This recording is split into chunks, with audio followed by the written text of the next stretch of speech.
ED അന്വേഷണം നീളുമെന്ന സൂചന.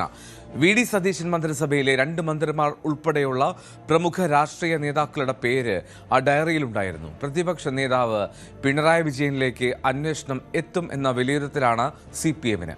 അത് മുൻകൂട്ടി കണ്ടുകൊണ്ടാണ് രാഷ്ട്രീയ പ്രതിരോധം ശക്തമാക്കാൻ ഇടതുമുന്നണി തീരുമാനമെടുത്തത്. VV അരുൺ കൂടുതൽ വിവരങ്ങൾ നൽകും. അരുൺ, എങ്ങനെയൊക്കെയാണ് അതിൻ്റെ ഒരു കാര്യങ്ങൾ പോവുക? പ്രത്യേകിച്ചും CPM ഇങ്ങനെ ഒരു രാഷ്ട്രീയ പ്രതിരോധം എടുക്കുന്ന സാഹചര്യം, അത് ഇങ്ങനെ പിണറായി വിജയൻ എന്ന PV-യിലേക്ക് കാര്യങ്ങൾ എത്തുമെന്നുള്ള ഒരു കണക്കുകൂട്ടലാണ്.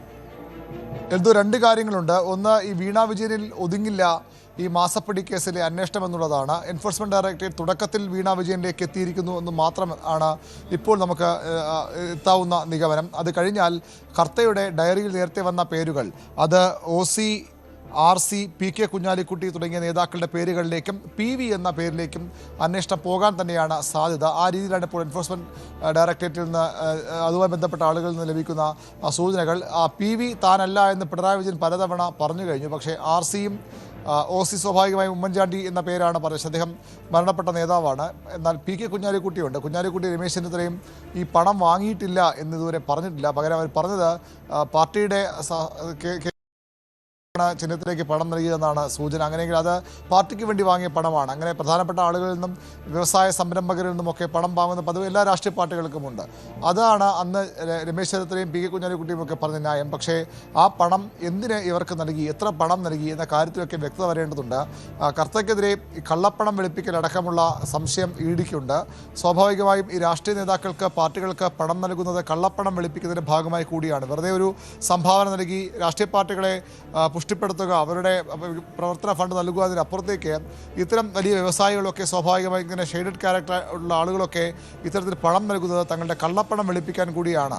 അതുകൊണ്ട് എത്ര പണം നൽകി, ഏത് തരത്തിൽ അത് ഇവർ വിനിയോഗിച്ചു തുടങ്ങിയ കാര്യങ്ങളിലൊക്കെ അന്വേഷണം പോയേക്കാം. അതുകൊണ്ടാണ് ഈ വീണ വിജയനിൽ അന്വേഷണം ഒതുങ്ങില്ല. PV, OC, RC, PK Kunhalikutty തുടങ്ങിയ പേരുകളിലേക്കും അന്വേഷണം പോകുമെന്ന സൂചനകൾ പുറത്തു വരുന്നത്. ഏതായാലും CPM ഒരു കാര്യം ഉറപ്പിക്കുന്നു, ഈ ഇന്നലെ വീണ വിജയനുമായി ബന്ധപ്പെട്ട കേന്ദ്രങ്ങളിൽ നടന്ന റെയ്ഡ് വീണയെ മാത്രം ലക്ഷ്യമിട്ടുള്ളതല്ല. അത് എത്തി നിൽക്കാൻ പോകുന്നത് പിണറായി വിജയനിലേക്ക് ആയിരിക്കുമെന്ന് CPM ഉറപ്പിക്കുന്നു. ഇടതുമുന്നണിയുടെ വിലയിരുത്തലും അതുതന്നെയാണ്. അതുകൊണ്ടാണ് കടുത്ത പ്രതിരോധ മാർഗങ്ങളിലേക്ക്, പ്രത്യേക ഒരു പ്രത്യാക്രമണ മാർഗങ്ങളിലേക്ക് CPM നീങ്ങുന്നത്. രാഷ്ട്രീയമായും നിയമപരമായും നേരിടും. ഇപ്പോൾ പിണറായി വിജയന് ഇതിൽ നിയമപരമായി നേരിടാനുള്ള സാഹചര്യമില്ല, നീങ്ങാനുള്ള സാഹചര്യമില്ല. അത് വീണയാണ് ചെയ്യേണ്ടത്. പക്ഷേ അതിനപ്പുറത്തേക്ക് ഇത് പിണറായിലേക്ക് എത്തിയാൽ കൂടുതൽ ശക്തമായ നിയമ പോരാട്ടത്തിന് CPM തയ്യാറെടുക്കും. മാത്രവുമല്ല, ഈ രാഷ്ട്രീയ പ്രതിരോധം അത് ഇന്നലെ ഇന്ത്യ മുന്നണി നേതാക്കൾ പലരും, ഈ കോൺഗ്രസ് നേതാക്കൾ ഒഴിച്ചു നിർത്തിയാൽ മറ്റ് രാഷ്ട്രീയ പാർട്ടികളുടെ നേതാക്കൾ, അത് കെജ്രിവാൾ ഉൾപ്പെടെ, സ്റ്റാലിൻ ഉൾപ്പെടെയുള്ള അങ്ങനെ പ്രതിപക്ഷ രാഷ്ട്രീയ പാർട്ടികളിലെ മറ്റ് നേതാക്കൾ കൂടി പിണറായിക്ക് പിന്തുണയുമായി രംഗത്തെത്തിയിരുന്നു.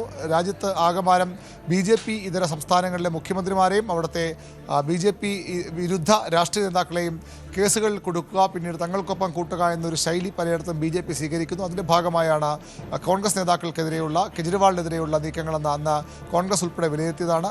സമാന നീക്കമാണ് പിണറായിക്കെതിരെ നടക്കുന്നതെന്ന് വരുത്തി തീർക്കാനാണ് CPM-ൻ്റെ ശ്രമം. അതുതന്നെയാണ് അവരുടെ ലക്ഷ്യം. അങ്ങനെ വന്നാൽ അത് ആ രീതിയിൽ പ്രതിരോധിക്കാനാകുമെന്ന് CPM കണക്ക് കൂട്ടുന്നു. വീണ വിജയനിൽ നിന്ന് പിണറായിലേക്ക് അന്വേഷണത്തിന് അധികം ദൂരമില്ല എന്നൊരു ആശങ്ക CPM-നുണ്ട്. അതുകൊണ്ടാണ് അവർ ആ രീതിയിൽ ഒരു പ്രതിരോധ തന്ത്രങ്ങൾ ഒരുക്കുന്നത്. ഇത് CPM-ൻ്റെ മാത്രം വിഷയമായല്ല, ഇടതുമുന്നണി നേതൃത്വം ഒന്നടങ്കം പിണറായിക്ക് പിന്നിൽ അണിനിരക്കാനാണ് തീരുമാനം. ഇന്ന് വൈകിട്ട് ജില്ലാ കേന്ദ്രങ്ങളിൽ ഇടതുമുന്നണിയുടെ പ്രതിഷേധ മാർച്ചുകളുണ്ട്. തിരുവനന്തപുരത്ത് രക്തസാക്ഷി മണ്ഡപത്തിൽ നിന്ന് സെക്രട്ടേറിയറ്റിലേക്കാണ് മാർച്ച്. അങ്ങനെ എല്ലാ സ്ഥലങ്ങളിലും മാർച്ചുണ്ട്. വരും ദിവസങ്ങളിലും ഇത്തരം നീക്കങ്ങൾ CPM ശക്തമാക്കും. ഇന്ന് പിണറായി വിജയൻ രാവിലെ AK സെന്ററിലുണ്ടായിരുന്നു. MV ഗോവിന്ദൻ അടക്കമുള്ള നേതാക്കളുമായി കൂടിക്കാഴ്ച നടത്തി. ആ കൂടിക്കാഴ്ചയിലൊക്കെ ഇതിന് തുറ നീക്കങ്ങൾ ഒരുപക്ഷെ ചർച്ച ചെയ്തേക്കാം. ഇനി എന്തൊക്കെ സംഭവിക്കാൻ പോകുന്ന ആശങ്ക സ്വാഭാവികമായും പങ്കുവച്ചേക്കാം. അതെങ്ങനെയൊക്കെ പ്രതിരോധിക്കാം, എങ്ങനെയൊക്കെ രാഷ്ട്രീയമായി നേരിടാം, ആരുടെയൊക്കെ പിന്തുണ ഉറപ്പാക്കാം.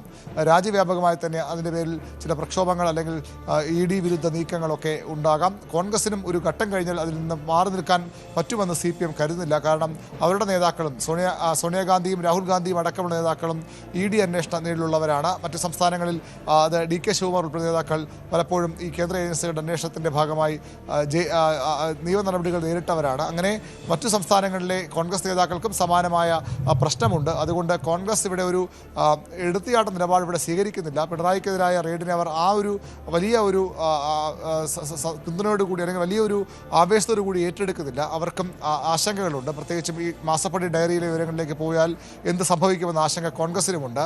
അങ്ങനെ രണ്ട് മുന്നണികളെയും ഒരുപോലെ പ്രതിസന്ധിയിലാക്കുന്ന പ്രതിരോധത്തിലാക്കുന്ന നീക്കമാണ് ഇ ഡി നടത്തിയിരിക്കുന്നത്. അതിന് സ്വാഭാവിക രാഷ്ട്രീയ നേട്ടമുണ്ടാക്കാൻ പോകുന്ന BJP ആണ്. BJP ഇപ്പോൾ തന്നെ ഈ രണ്ട് മുന്നണികൾക്കും അതിന് രംഗത്ത് വന്നിട്ടുണ്ട്.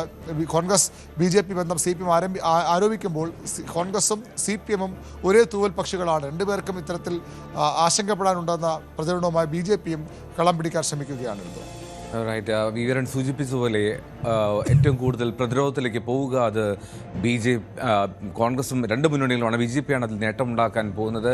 അതിൽ ഇന്നലെ വളരെ വലിയ തോതിൽ CPM ഉന്നയിച്ച പ്രധാനപ്പെട്ട കാര്യം കോൺഗ്രസ് BJP ഡീൽ എന്നുള്ളതാണ്. പക്ഷേ ഈ പറയുന്ന VD സതീശൻ മന്ത്രിസഭയിലെ രണ്ട് മന്ത്രിമാരിലേക്ക് ഉൾപ്പെടെ പേരുകൾ ആ ഡയറിയിലുണ്ട് എന്നുള്ളതും അന്വേഷണം അത്തരത്തിലേക്ക് എത്തുകയും ചെയ്താൽ എങ്ങനെയാണ് അതിനുള്ള മറുപടി നൽകുക എന്നുള്ളതൊക്കെ കാത്തിരുന്ന് തന്നെ കാണും. കൂടുതൽ വാർത്തകൾക്ക് News 18 Keralam YouTube channel subscribe ചെയ്യുക.